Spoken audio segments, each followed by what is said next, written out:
A paz do Senhor, irmãos, que bom nós estarmos juntos mais uma vez. Eu sou o pastor Emerson e é sempre bom ter você conosco aqui na nossa Escola Bíblica Online. E nós estamos já chegando ao final deste segundo trimestre de 2023. Que bom ter você conosco, que bom a sua presença, né? Você estudando, você nos incentivando com o seu like, a sua mensagem. Eu recebo muitas mensagens e eu fico muito feliz por isso. Então, que bom, fico muito feliz de ter a sua audiência, a sua presença e, vamos dizer, na verdade, a sua amizade conosco aqui na Escola Bíblica Online. E nessa lição de número 3, nós vamos tratar de um assunto muito delicado, que não deveria haver no meio das igrejas, não deveria haver no meio das famílias, mas isso faz parte do quê? Faz parte da queda, tá? Nós vamos falar o quê? Sobre os prejuízos da mentira na família. É a lição de número 11, que será ministrada no dia 11 de junho em todas as nossas igrejas, tá? Quando nós falamos em mentira, o que nós precisamos entender? Que é um instrumento do maligno desde o princípio. Irmãos, veja bem, a Bíblia deixa clara, Jesus deixa claro que o diabo nunca inventou nada, nunca criou nada, nunca fez nada. A única coisa que ele produziu foi a mentira. João capítulo 8, versículos 44, tá?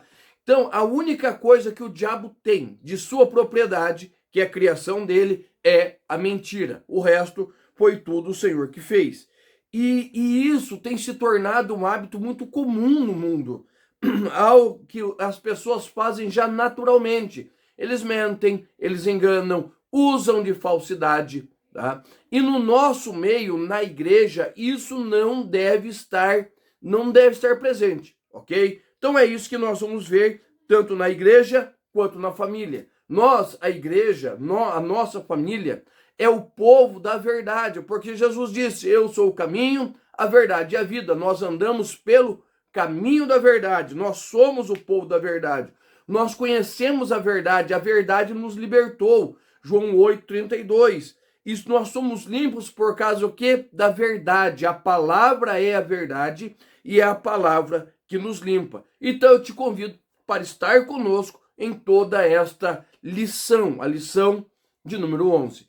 E outra coisa, eu tenho aqui na minha mão, certo? Esse daqui é o PDF da lição de número 11, certo? Toda semana nós preparamos um PDF, um material, para que você possa assistir a aula acompanhando, ou até mesmo imprimir, como eu faço aqui, certo? Imprimir e levar para a tua escola dominical para te ajudar. Lembrando, o meu material é meu, eu preparei para a minha aula. Este material, a videoaula, as outras que você assiste, é exatamente para te ajudar. Irmãos, deixa eu dizer para você, fique muito atento. Tem muita gente usando alguns subterfúgios na internet, dizendo assim, não, olha, você não precisa mais preparar a sua aula. Você pode pegar esse material e utilizá-lo na aula. Leva o material, você não precisa utilizar. Deixa eu dizer para você, cada classe, ela tem as suas peculiaridades. A nossa lição da escola dominical é a mesma. E ela vai ser ministrada em todas as escolas bíblicas no Brasil e fora do Brasil, dentro das Assembleias de Deus. Agora veja bem, existem classes que têm mais homens do que mulheres. Existem classes que as pessoas têm uma situação social mais alta, mais baixa, situações diferentes. Então eu não posso falar para você, pegue o meu PDF e ministre a minha aula. Não. Por quê? Isso daqui é uma aula ministrada para professores, que vai te ajudar. Então, se você quiser o meu PDF, pega, te ajuda bastante, mas esse é apenas um complemento para o que o Senhor vai fazer através da sua vida, na sua classe, na classe que o Senhor te deu. Então, fique muito esperto com aqueles que estão anunciando aulas prontas, é só pegar e dar. Até mesmo quando eu uso slide, eu tenho dificuldade de fazer slide, vou confessar, né? Tenho dificuldade de fazer slide. Quando eu pego slides de outros professores, o que eu faço? Eu dou uma reformulada neles, para que a minha aula possa dar certo com a igreja que eu cuido. Eu sou pastor de igreja. Eu dou aula para você aqui, mas aqui do ladinho tem a minha igreja e eu dou aula na minha classe de escola dominical também. Então o que eu falo para vocês, certo? Eu falo também na minha escola dominical. Então nunca pegue material pronto de ninguém, tá bom? Vamos lá, já fiz essa ressalva.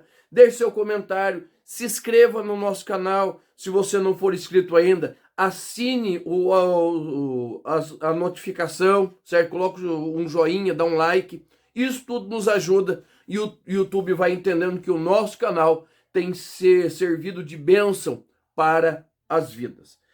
E o nosso textual diz assim, ó: não mintais uns aos outros, pois que já vos despiste do velho homem com seus feitos. Colossenses, capítulo 3, versículo 9. E a verdade prática diz assim: a mentira pode até dar flores, mas não produz fruto para o bem. Ou seja, é desnecessário nós falarmos isso dentro da escola bíblica, né? Parece até uma loucura. Mas, irmãos, está cada vez maior o número de mentiras nas igrejas, nos púlpitos, né? Nós vemos assim, Jesus salva uma pessoa, salvou uma multidão de gente, Jesus batiza eles já colocam 10. Tem 20 pessoas no culto. Irmãos, que vergonha é essa ter 20 pessoas no culto? Meu Deus! Certo, irmãos? Eu cuido de uma igreja do sítio, certo? A minha igreja aqui, ela não é uma grande igreja. Mas quando tem 20 irmãos, eu fico feliz. Quando tem 50 irmãos, eu fico feliz, tá? Quando tem 200, eu fico mais feliz ainda. Mas nós precisamos aprender. E nos púlpitos hoje é muita mentira. Pregadores que vão contando história, proezas que eles não fizeram. Então essa lição ela é muito atual. E principalmente quando nós nos voltamos para dentro da nossa família, certo? Olha o que o salmista diz no Salmo 101, verso 7. O que usa de engano não ficará dentro da minha casa. O que profere mentiras não estará firme perante os meus olhos. Ou seja, nós somos o povo da verdade. E sendo o povo da verdade, nós precisamos levantar a bandeira ensanguentada do Calvário, que é a bandeira da vida e da vitória do Senhor em nossas vidas e até mesmo sobre a mentira e o engano. Já o primeiro tópico da lição, ele vai falar assim: uma conversão duvidosa, tá?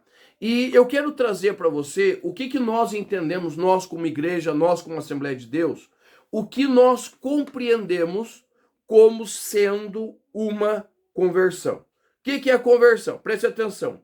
É o ato de um homem ou mulher que se decide por Cristo, tendo a partir desse momento seu nome escrito no livro da vida, Apocalipse 3 e 5. A partir deste momento, torna-se parte da família de Deus, segundo Efésios capítulo 2, versículo 19. Então, o que é a conversão? É o princípio da nossa caminhada cristã.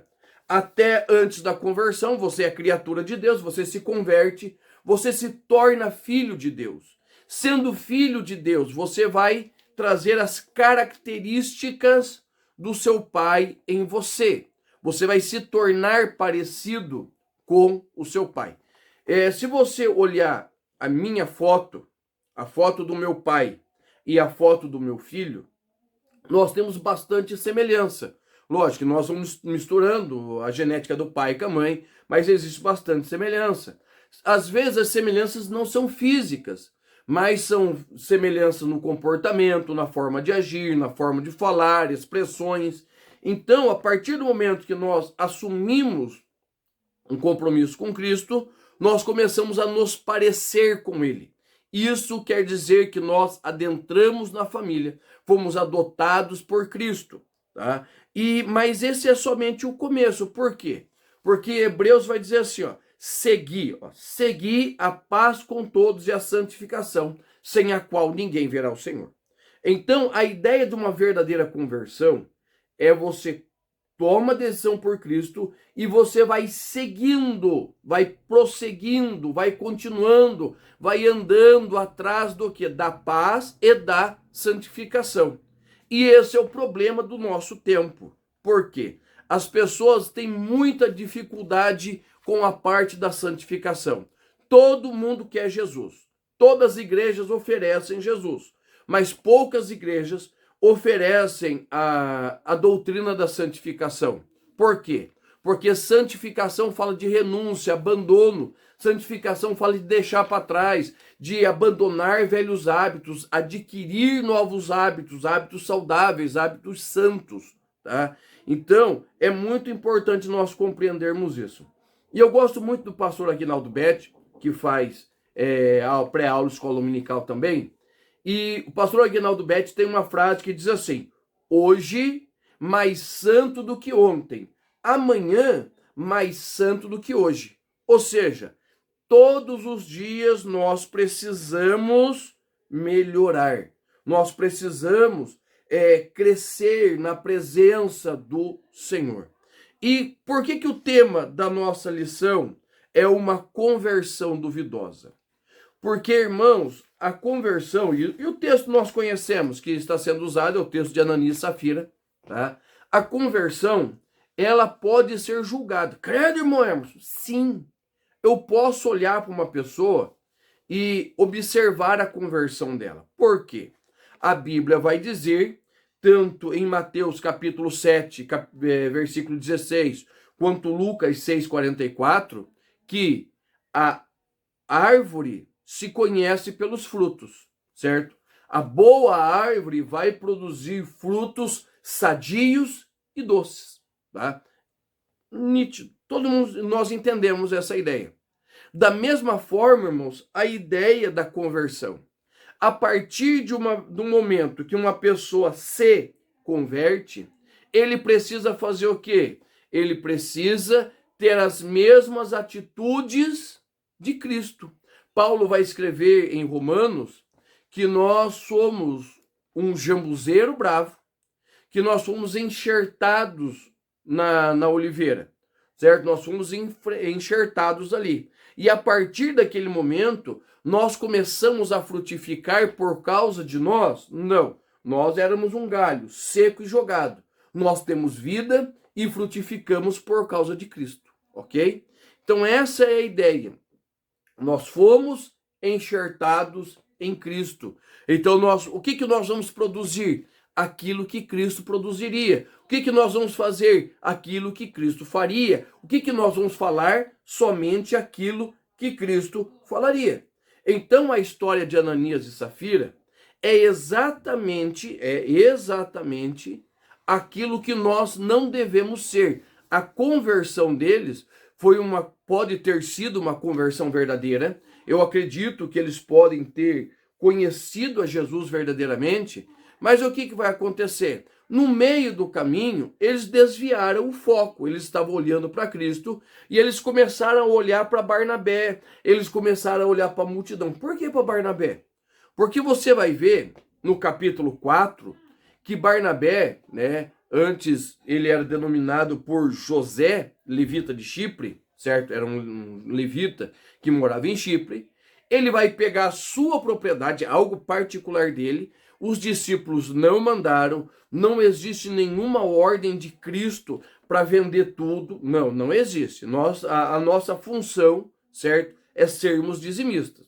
Mas José, num ato de fé, pega e vende tudo e entrega tudo para os discípulos. Eu imagino, irmãos, que isso causou um rebuliço ali no meio da congregação. Nossa, olha que atitude louvável, aquela situação.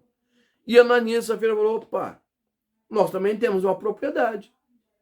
Nós poderíamos vender, nós poderíamos entregar aos discípulos. É algo particular deles, algo que eles poderiam fazer ou não, algo particular. Só que no meio do caminho, houve dúvida no coração deles. E eles falaram assim, ó, vamos fazer o seguinte, vamos vender por tal preço, vamos vender por 1.000. Só que em vez de nós entregarmos os 1.000, vamos entregar só 500, a gente entrega 500, guarda 500 e qualquer coisa fala que vendeu por... Irmãos, uma meia mentira é uma verdade completa, é uma meia verdade, é uma mentira completa, tá? E é nesse ponto que Ananias e Safira começam a sofrer as consequências das suas atitudes. Tá? A semelhança de Caim, lá em Gênesis capítulo 4, o casal permite que a inveja tome conta do seu coração, certo? E eles começam a fazer o quê? A ser semelhantes ao mundo. 1 João capítulo 2, versículo 15, vai dizer que aqueles que se assemelham ao mundo, aqueles que amam o mundo, o amor do Pai não está neles. Então, para que eles possam, entre aspas, estar bem na fita, certo?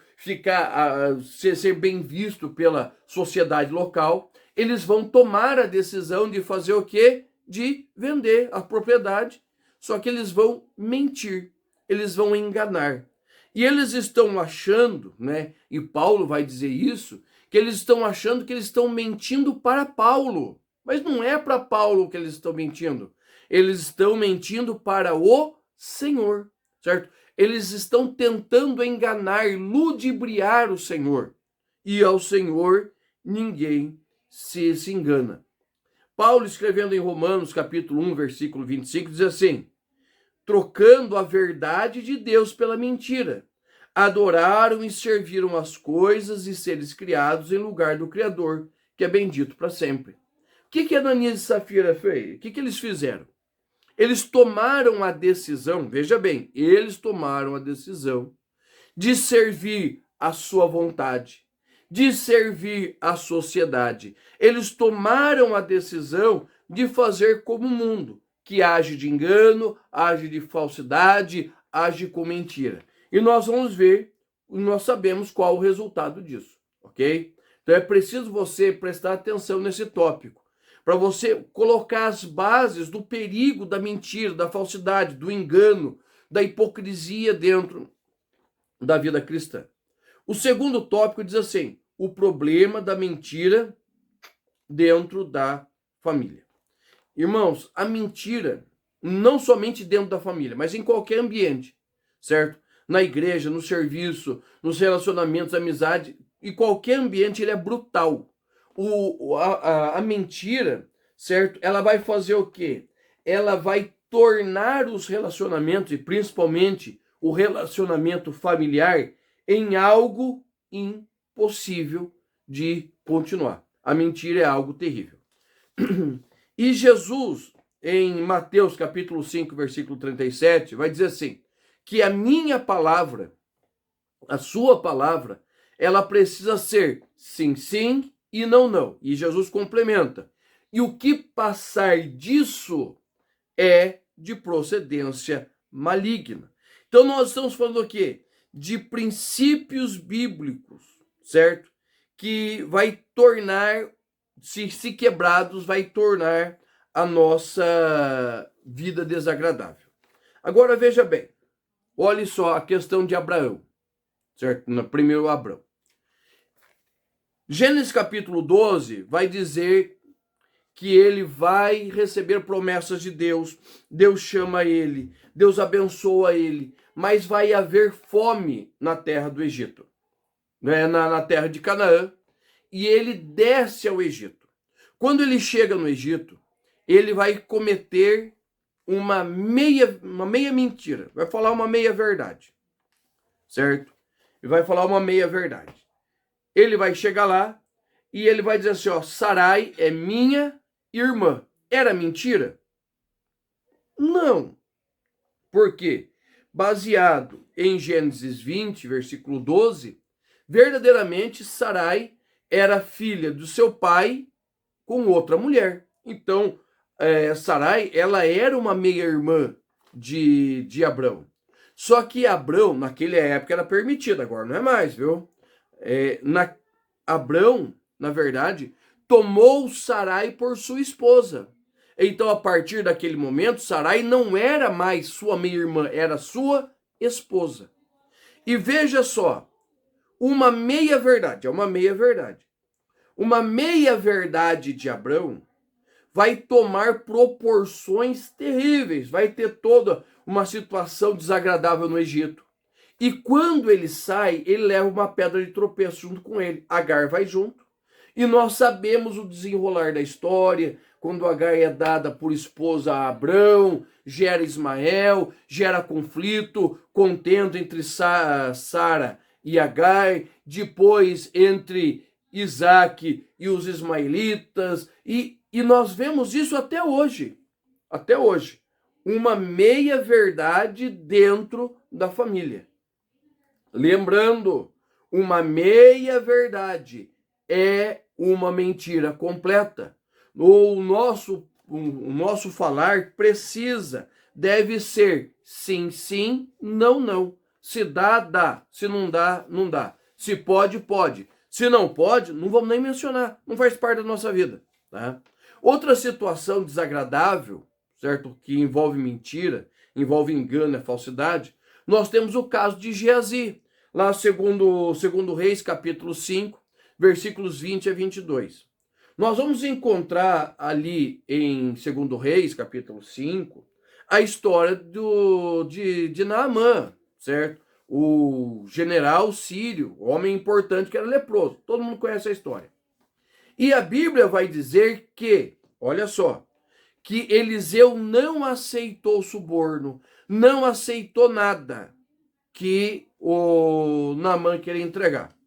Mas o coração de Geazi já era um coração infectado pelo mundo.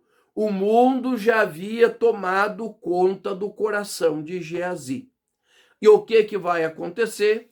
Geazi, quando Naamã vai embora, certo? Ele vai ao encontro de Naamã e vai dizer, olha, meu senhor se arrependeu, se tiver alguma coisa. Ele pega vestido, ele pega dinheiro. O homem estava feliz. O homem chegou leproso, está saindo curado. O homem vivia em vergonha, agora pode ir na frente do exército vitorioso. Tá? Mas o que vai acontecer? Geazi mente, usa de engano. Chega para Eliseu, mesma coisa, mente, engano. E qual a sentença dele? Ele é acometido por lepra. Tá? Ele é acometido por lepra.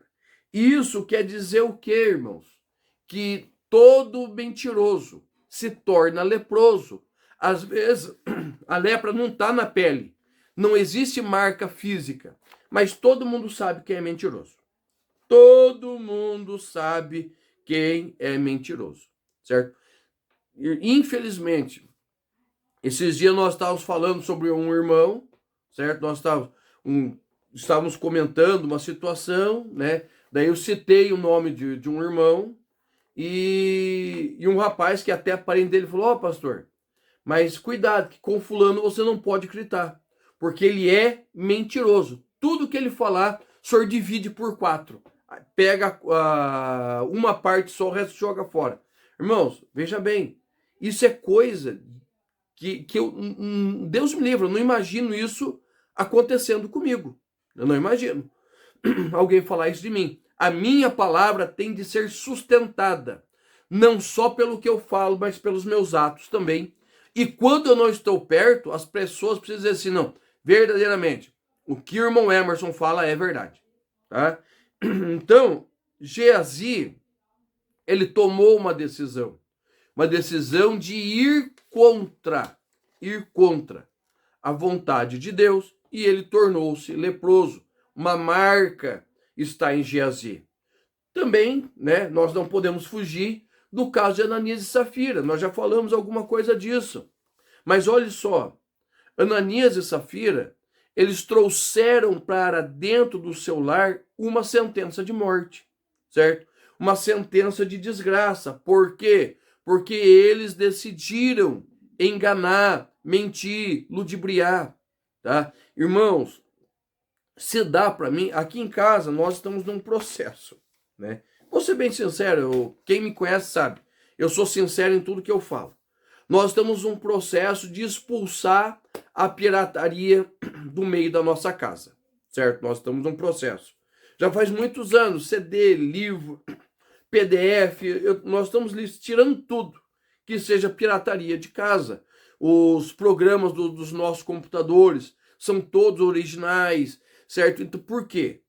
Porque nós não podemos ter falsidade. Eu preciso falar de sinceridade, eu preciso falar de honestidade, e eu preciso não somente falar, eu preciso viver isso daí, tá?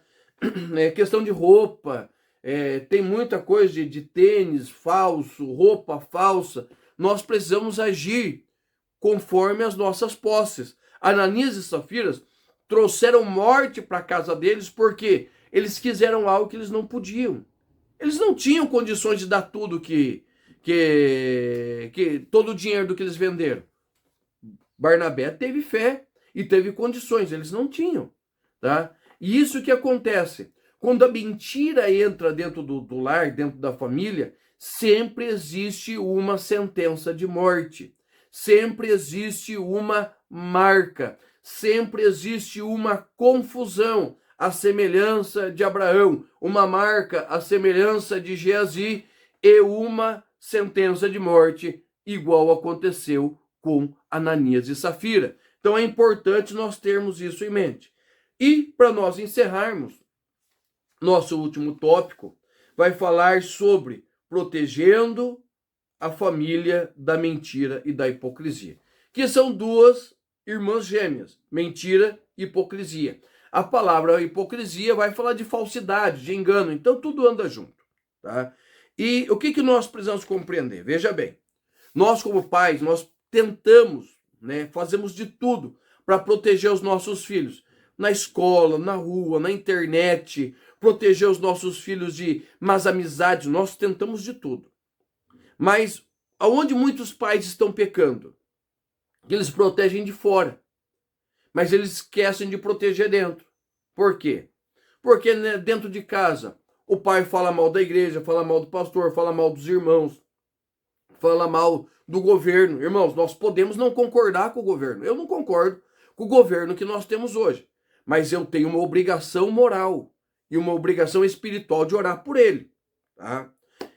E nesse meio tempo, as famílias não concordam, falam mal. E o que eles falam? Eles falam isso na frente dos filhos, tá? E eu vou dizer para vocês, às vezes acontecem coisas dentro da igreja que eu, como pastor, eu tenho dificuldade de assimilar. Às vezes acontecem coisas tão absurdas dentro das igrejas, problemas terríveis dentro do ministério, que eu, como pastor, tenho dificuldade de assimilar. Agora imagine os meus filhos, que são jovens e adolescentes, que para eles é tudo 8 ou 80, não existe meio termo. Não existe meio termo. Se eles começarem a ouvir muito as situações que estão acontecendo, eles não vão suportar. Então aqui em casa nós tomamos uma posição. Os nossos filhos não sabem nada das coisas ruins do ministério. Às vezes fica sabendo pelos outros. Mas aqui dentro de casa nós preservamos os nossos filhos. Quando nós vamos comentar alguma coisa do ministério, são as coisas boas, as vitórias, porque é isso que eles precisam entender. Não que eles cresçam em Nárnia, quando tudo vai dar certo, tá? Mas eles crescem conhecendo a palavra de Deus. Isso que nós ensinamos aqui em casa, a palavra. E conforme eles vão descobrindo as coisas, nós vamos mostrando, é assim, é assado, a nossa posição como cristão é desse jeito, tá entendendo? É assim que nós devemos lidar com os nossos filhos, tá? E Paulo escreve em 2 Coríntios, capítulo 13, versículo 8, ele diz assim: porque nada podemos contra a verdade, senão pela verdade. Se não é verdade, se eu tenho dúvida das coisas que estão acontecendo, eu prefiro nem falar dentro de casa, sabe? Muitas vezes nós conversamos de um punhado de coisa e deixamos de falar das questões de igreja. Por quê? Porque tem muita fofoca, muita mentira, muito diz-que-me-diz-que, tá? E nós não podemos trazer isso para dentro do nosso lar. E nós aqui em casa, nós tomamos 5 decisões. 5 decisões dentro da nossa família. A primeira é entender que os nossos filhos ainda não têm estrutura emocional para compreender e digerir certas coisas que acontecem. Então, nós não comentamos tudo o que acontece dentro da igreja, certo? Nós avaliamos, apuramos, pode depois falar com eles. Segundo, muitas das vezes, as coisas que falamos, os assuntos, eles precisam ser tratados com tato, cuidado. Eles precisam ser, antes de tudo, analisados, tá? Analisados. Então, nós buscamos informações, nós oramos, tá? Antes de falar qualquer coisa, antes de comentar qualquer coisa. Não é todo o assunto que nós ouvimos ou sabemos da igreja e aplicamos em casa. E outra coisa, irmãos, os nossos filhos, certo? Eles precisam ver o nosso proceder. Porque o discurso convence, o exemplo arrasta. Tá? Se o meu filho me ver falando contra a mentira e eu mentir para um irmão, se ver eu falar contra a falsidade e ser falso com alguém, o que os meus filhos vão fazer? Eles vão pegar o meu exemplo. Então, a Josiane, minha esposa, nós tomamos uma decisão, nós somos sinceros em tudo. E às vezes a nossa sinceridade incomoda, as pessoas não gostam de sinceridade, tá? É lógico, é uma sinceridade com educação. Se eu gosto, eu gosto, se eu não gosto, não gosto. Se eu concordo, eu concordo. Se eu não concordo, eu vou dizer com uma forma educada que eu não concordo, tá? E os nossos filhos precisam ver esse posicionamento em nós, certo? Porque assim nós estamos cuidando dos nossos filhos. Outra coisa, o que nós somos dentro de casa, nós precisamos ser em qualquer lugar, no púlpito, no meio da igreja, na rua, no meio dos amigos, no meio da família. O que eu sou dentro de casa, eu preciso ser em qualquer lugar, tá? Porque tem muita gente que dentro de casa é um demônio e na igreja é um anjo, certo? Que dentro de casa é violento e fora de casa é um amor, é um docinho. Não, irmãos, eu não sou assim. E para me proteger a minha família, eu sou a mesma pessoa em qualquer lugar. O que eu falo para você aqui na internet, eu falo na igreja, eu falo dentro de casa, eu falo para quem me pergunta. Tá? Nós precisamos tomar essa posição. E a última posição, certo? E esta é a mais difícil. Precisamos ser um modelo de homem e mulher segundo o padrão de Deus para nossos filhos. Irmãos, o teu filho, a tua filha, precisa olhar para você e ver em você, não no pastor fulano, não no TikToker, não no YouTuber, não, ninguém. Precisa ver em você o padrão de Deus para ele seguir. Ele precisa olhar para você como pai, você como mãe. E você precisa ser o referencial de homem e mulher de Deus na vida do seu filho. Tá? Então nós tomamos esses 5 princípios. São fáceis? Não, são terríveis. São terríveis, são difíceis da gente fazer, cumprir. Mas quando nós cumprimos, nós livramos, protegemos os nossos filhos contra a mentira e a hipocrisia. Nós vamos dando remédio para eles, fortalecendo eles para quê? Para que nós possamos ser o exemplo. E Paulo fala isso. Abre lá a tua Bíblia. 1 Timóteo, capítulo 4, versículo 12. Ele vai dizer assim, ó. E seja o exemplo dos fiéis na palavra, no procedimento, no amor, na fé e na pureza. Troca essa palavra fiel, certo? Troca essa palavra fiel por filho. Ele vai dizer, seja o exemplo dos filhos. Simples assim. E difícil assim, tá?